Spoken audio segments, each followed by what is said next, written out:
Hey guys, so today bringing you another video and welcome to a doozy. This is kind of like a dev video. So last week I was invited to the dev meeting with content creators and press to kind of get a preview of the big changes that are coming to League in the near future.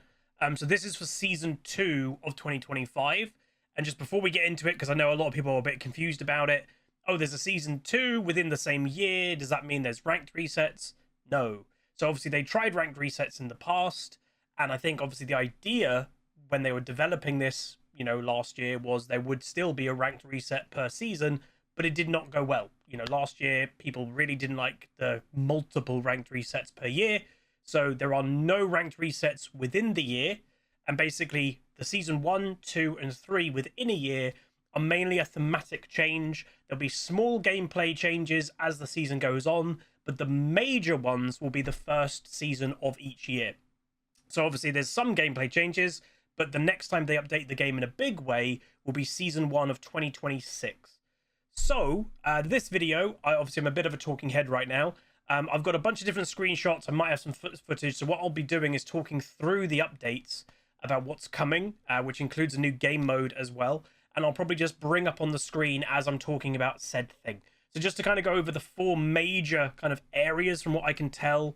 So basically you've got the gameplay update of actually what's happening on Summoner's Rift.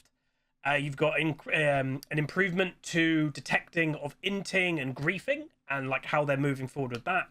A brand new game mode which is called Brawl, and obviously the thematic as a whole is about Spirit Blossom. So obviously it was rumored to be Ionia. It is kind of Ionia, but it's not Ionia as a region. It's actually really honing in on Spirit Blossom, which is technically an in-world festival that takes place in Ionia. So hopefully that is quite exciting to a lot of people. It is worth mentioning in the dev meeting, the rioters that we had kind of did say pretty much the favorite thematic of most of the devs within Riot is Spirit Blossom. So a lot of them were really excited to kind of make skins of that line, make the Summoner's Rift map in that way. But anyway, let's begin. So let's go over the gameplay update first. So the first thing, obviously, Summoner's Rift is getting a makeover. So we've recently had the Noxus theme for season 1, both Act 1 and Act 2. So again, for season 2, there will be 2 acts. And in these 2 acts, it'll be a Spirit Blossom theme. It'll mainly look, obviously, what you're seeing on the screen now. But there are, like the Noxus one, where we had pure Noxus in Act 1, and then we had a bit more Black Rose in Act 2. It may change in Act 2 a little bit. But obviously, yeah, the map looks really nice. It's very beautiful. And obviously, if you haven't caught it yet, there is the opening cinematic that will probably be out right now that kind of shows what's the general gist of everything. So basically, there's no terrain changes. So every wall, every bit of rock or whatever is exactly the same as it is now. It is just thematically different. It just looks different. It's cosmetic. The next is Adakan. So obviously the new demon mini boss, well, not even a mini boss, world boss, you could say. That is kind of like LeBlanc and the Black Rose captured the demon. That's kind of the idea. And obviously we had a cinematic a few days ago that kind of showed LeBlanc kind of controlling it. So the one thing that they've really struggled with in season 1 of this season has been balancing Adakan with his 2 forms. So obviously the black and the red form, one gives a revive, one just gives more petals, and also an increase of, 25% from dragons and stuff like that. Because of this, they're actually changing Adakan. He's staying around, but he is becoming one form. They're getting rid of the 2 different forms that, some games it will be red, sometimes it will be black. They're getting rid of it. It is called Thornbound, representing his capture, because obviously if you watch the cinematic, the thorns of the Black Rose are what's kind of chaining him, is the idea. But the Spirit Blossom Rift isn't taking kindly to his corruption, so when you slay Adakan, you help purge his influence, is the idea. So when you kill him, well, I'll just say just like in season 1, Adakan will spawn either in top or bottom side, depending on how much has had, which side has had more PvP. He'll also still spawn the Bloody Roses near where kills have happened and around his pit. And when you kill the new Thornbound Atakan, you will grant a new reward. The team who slays Atakan gets any remaining roses on the map immediately with a bonus, which is all their bloody petals are purified into spirit petals, which grant 25% increase effect. Secondly, they're also rewarded with a spiritual purification buff for the rest of the game. This means on takedown, they bless the area, slowing and damaging other enemies, as well as granting their team a spirit petal. So just to kind of TLDR that, the revive mechanic is gone. I think people hated that mechanic, so that's gone. I'm happy about that. There's only one form, and what that form does is all the petals that spawn around the map, you know, when kills happen or just here and there, whichever team kills him, they will kind of get sucked. You know, all the petals around that get sucked to the team that gets the kill. So clearing the map of all the petals. So kind of that mini game of having to collect them, which is a bit tedious. You just automatically get all of them. And that team gets 25% increase effect, obviously, which I believe is the same as it is now. But then also, they get the buff of when you get a takedown, which is a kill or an assist, that area, I guess for a period of time, probably not forever, is kind of blessed. And then it slows and damages people in that area of effect for a little while. So obviously still a very worthwhile thing to get, but it's going to be, how do I say, it's more consistent now because, you know exactly what you're getting every game. There's not that, oh, is it the red one? Is it the black one? There isn't even the kind of the game of, okay, they got the Atakan, but we beat them, so we get to pick up more of the petals. That's gone away. So it's a bit of a change. And as always, when it comes to these things, it may need some balance updates already, but there's that. Next update is Void objective pacing. So throughout Season 1, Riot has heard feedback on neutral objectives that have become too demanding. I agree to this, by the way, especially in the early to mid-game. The frequency and degree that you need to think about epic monsters is too high for healthy game pacing, lane phases, and game-to-game variety. So what they're doing is they're moving the second Void grub spawn, the first and now only grub spawn, so yes, you heard that right, will happen later into the game. So where there was 3 grubs, you know, what was it, like 5 or 6 minutes into the game, and then a second Void grub spawn, then there's not 2. So it's just 3 grubs that spawn a bit later into the game. And that is, well, let's see, where does it say? It should tell me. Allowing for players to focus more on early lane phase. Void grub rewards have also been retuned for the max grub count of 3 rather than 6. And now you'll be capped at 1 Void Might, which will get you takedown on 3 grubs.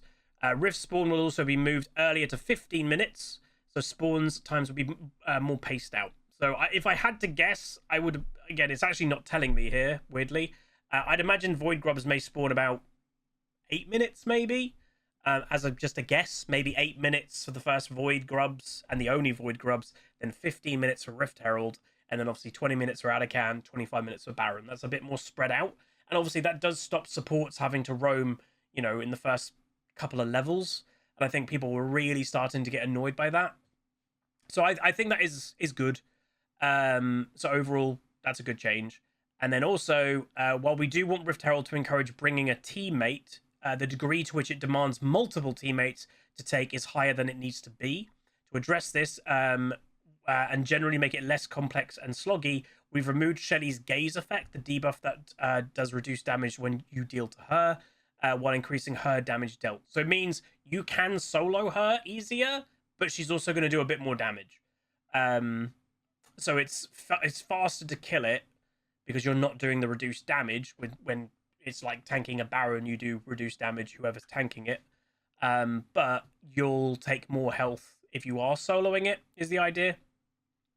And then also, yeah, that's basically it. So they're trying to pace out the Void spawns more, like in general, make it less reliant on having multiple teammates there, lowering how many grubs there is. So again, less time that a support has to roam and all that. And obviously it makes it more apparent that, you know, if let's say one team has got a really pure enchanter who can't really roam very easily and the other one's got a bard or a rel, that other team has such an advantage on those roams And like if you're laning with a pure enchanter, it's not like you can just suddenly go for a tower dive on the AD carry alone. It evens that up a little bit more, which is good. And then also they're doing bounty changes. So they're retuning the bounty system again this season by suppressing champion bounties unless we're confident your team is winning, adjusting base kill goal to scale with champion level, and making a few small updates to make the system feel more polished.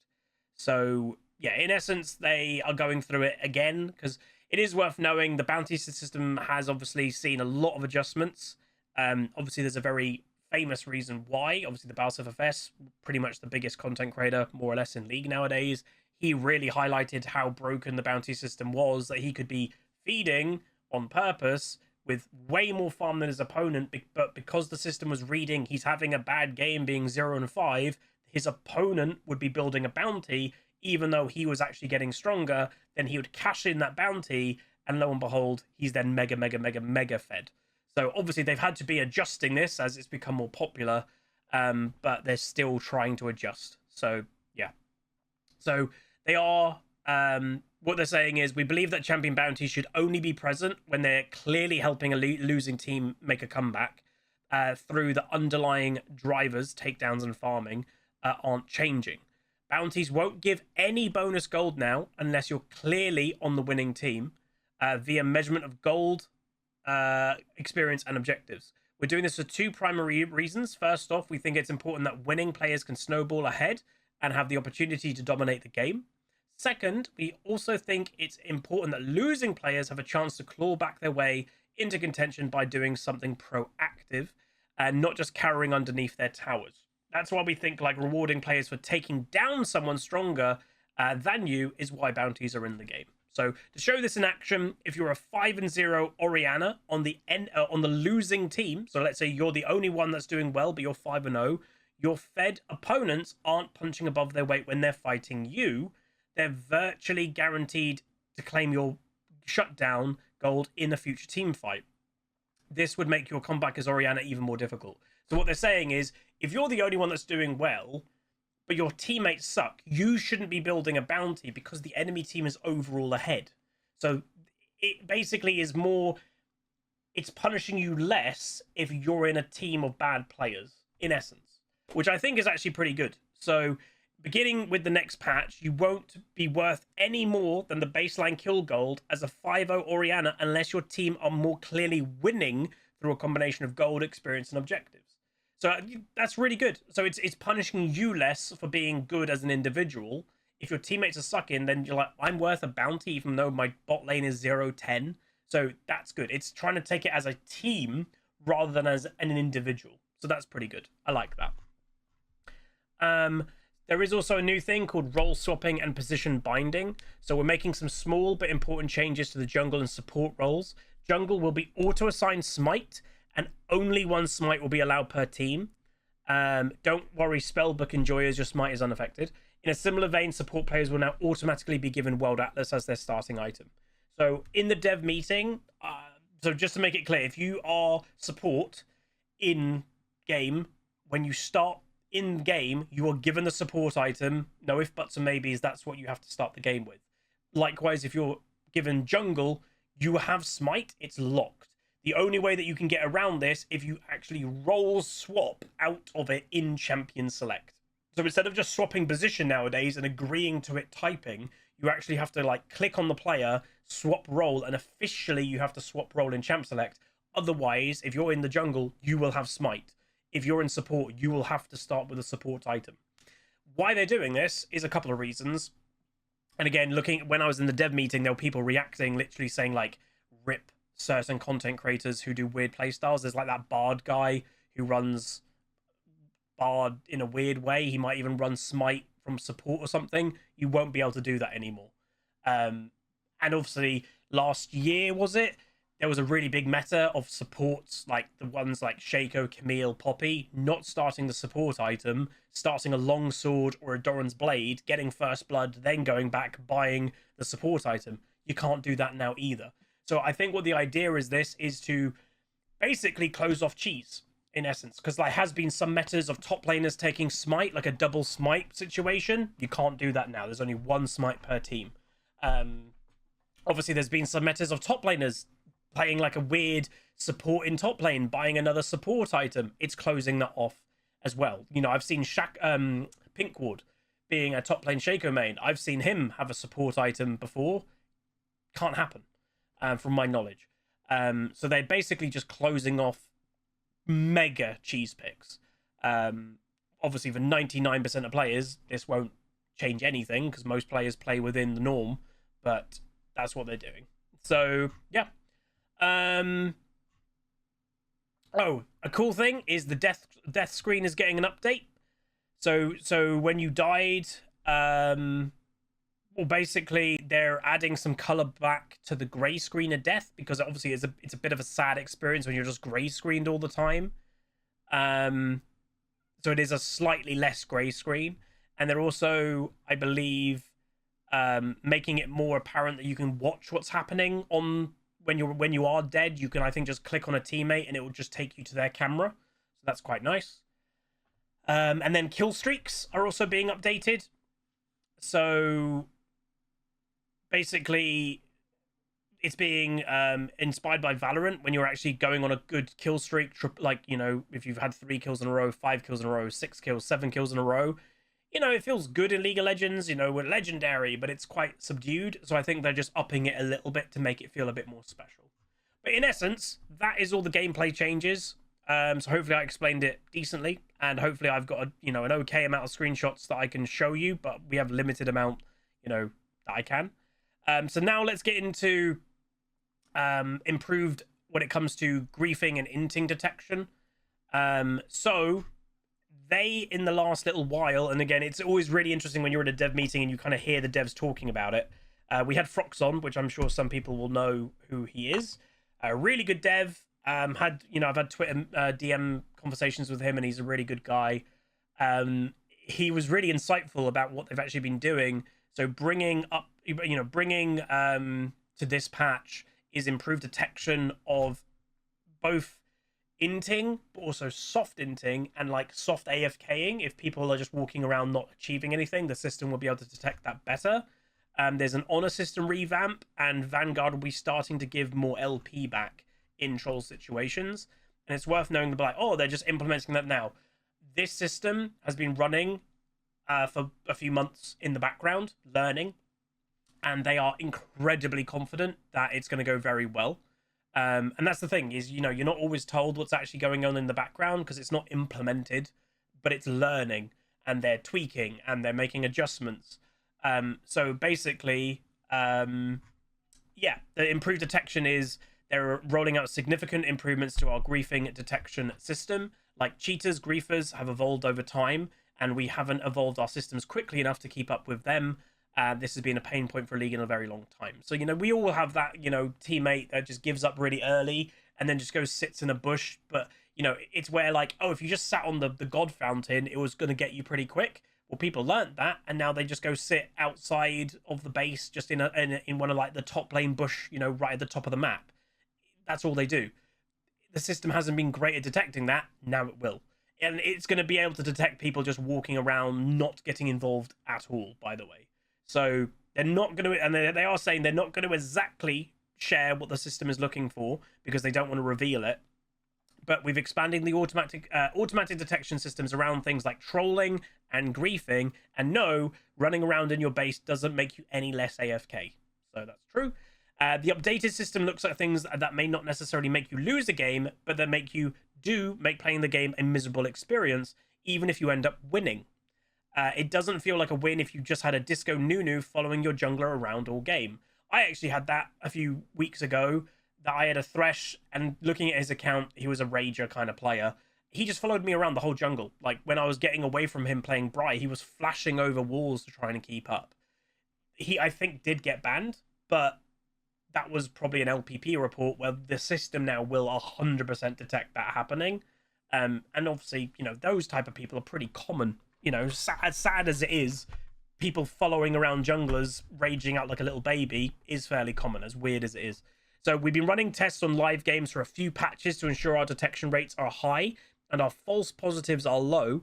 Based on the data we've seen, we're estimating that about 10 times more players per day will receive legitimate bans for a game ruining behavior than are currently actioned for our current gameplay detections.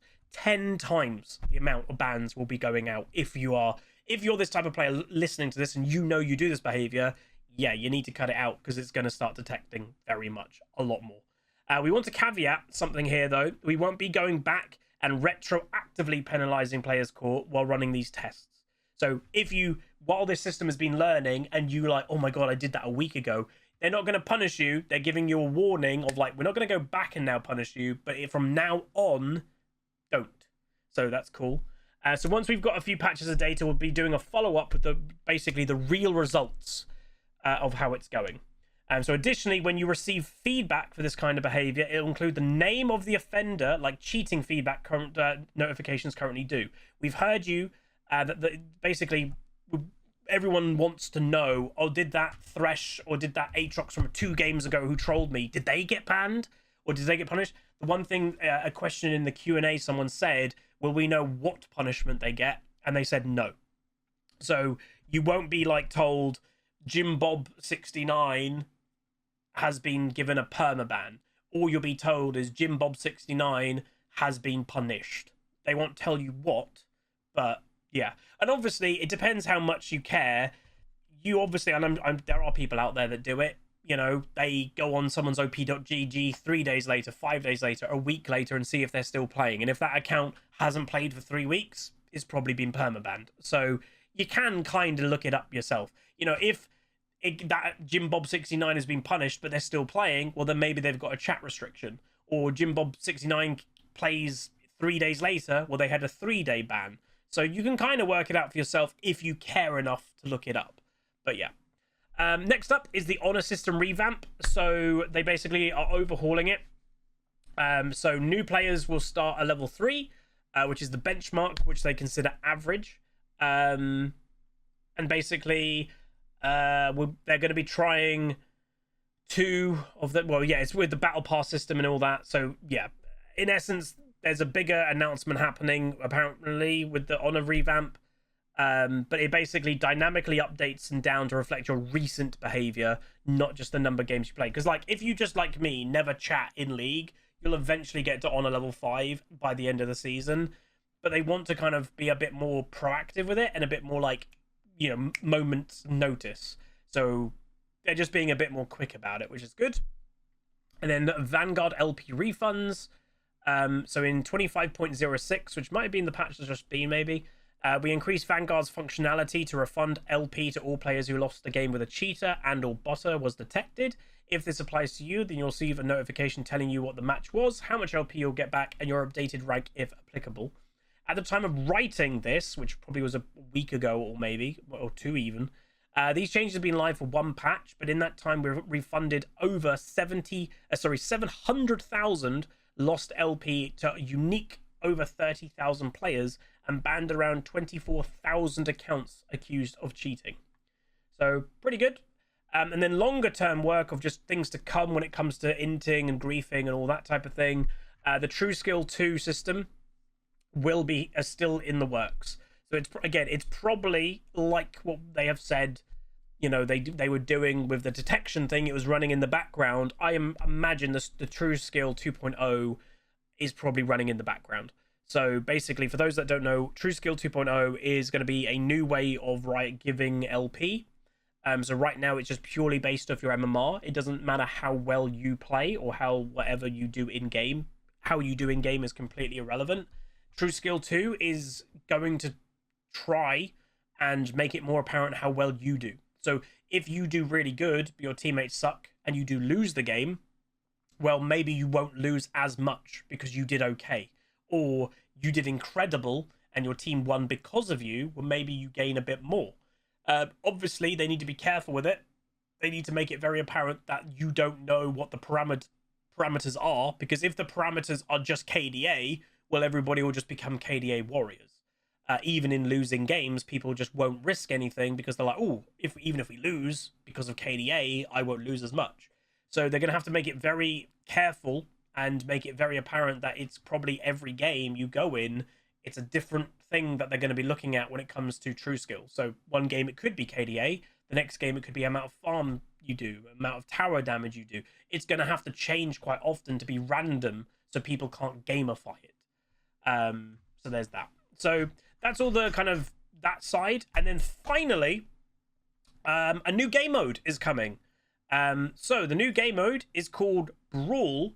And the best way that I can kind of define this is, if anybody ever played Smite, at least Smite 1, me and my friends played Smite 1, but we never played the actual game mode, like Summoner's Rift equivalent on Smite. We played a game mode called Arena, which is a bit confusing because obviously League of Legends has a game mode called Arena, but this is basically Smite's Arena that, on the screen, obviously I'll have right now, it's a big open map, in essence, of one lane, a little bit of side stuff going on, bit of jungle, but in essence the goal is to get minions into the enemy's portal, and there's two ways of scoring. Either every time you get minions in the enemy team's portal, their life goes down, or when you kill champions, it'll also make their life go down.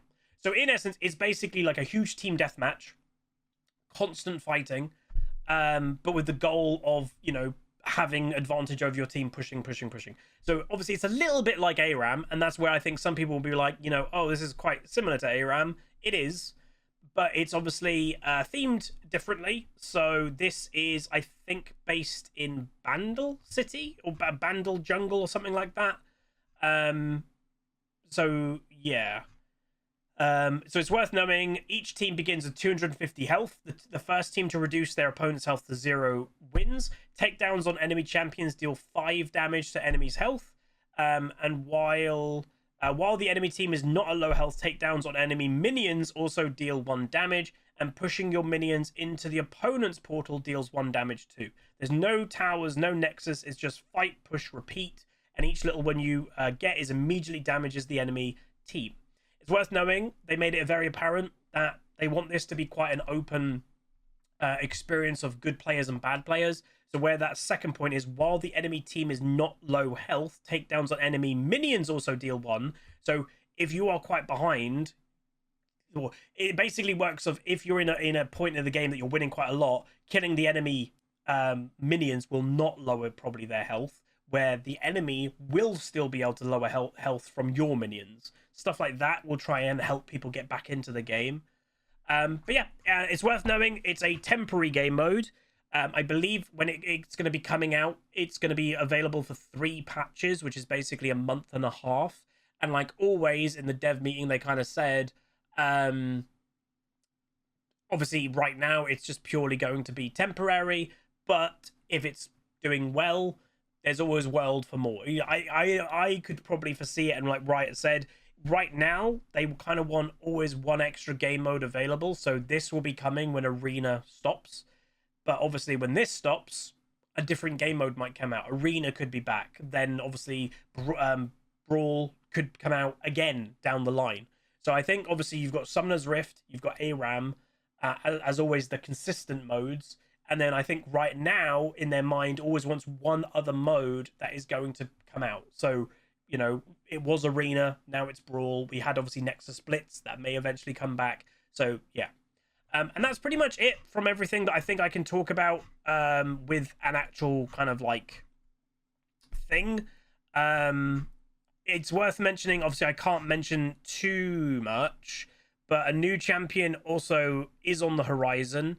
But they will be, if I'm not mistaken, be released in Act 2, I think, of the upcoming season. So obviously I think an act lasts about 6 weeks, so roughly. So yeah, I think we'll be having a new champion in just over, well, when the patch drops in just over 6 weeks time, maybe 6 to 8 weeks, there'll be a new champion who obviously is set in this kind of thematic. And that might be it. I think that might be it. But overall, I would say when I finished this kind of, you know, dev meeting, I was pretty excited. Overall, I think it was pretty cool. The devs actually seemed really hyped. And actually, as someone that's been in dev meetings for many, many, many years now, I can actually just say it was really nice to hear them be so happy. I've been in dev meetings and, you know, you can tell they're putting on sometimes a brave face when the game was definitely in a very rough place. especially when, you know, it was very noticeable when you're going in dev meetings and you have different Riot employees that you've never seen before, but the same title. So like, so that job has been moved a little bit here or there and everywhere.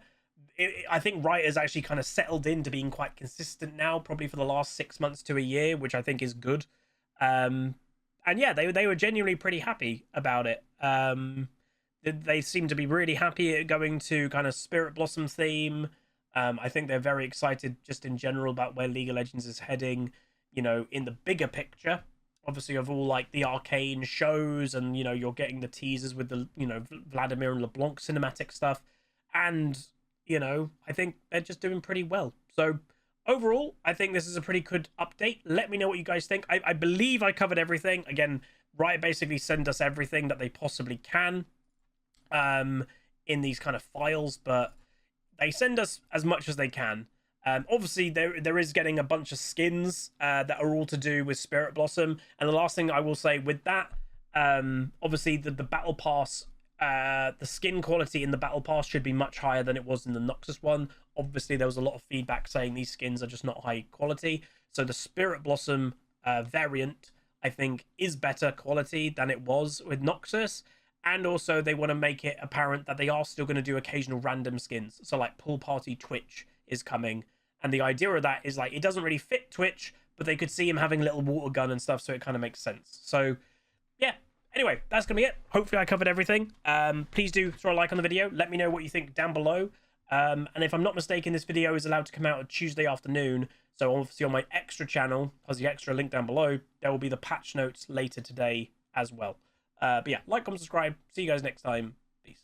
Welcome to the Rift, where the legends play. It's HuzzyGames bringing skill every day. From tips to tricks and play so fine, you'll learn the game and have a good time. Thanks for watching, you're the real MVP. Hit that like and sub, join the family tree. Like, comment, and subscribe.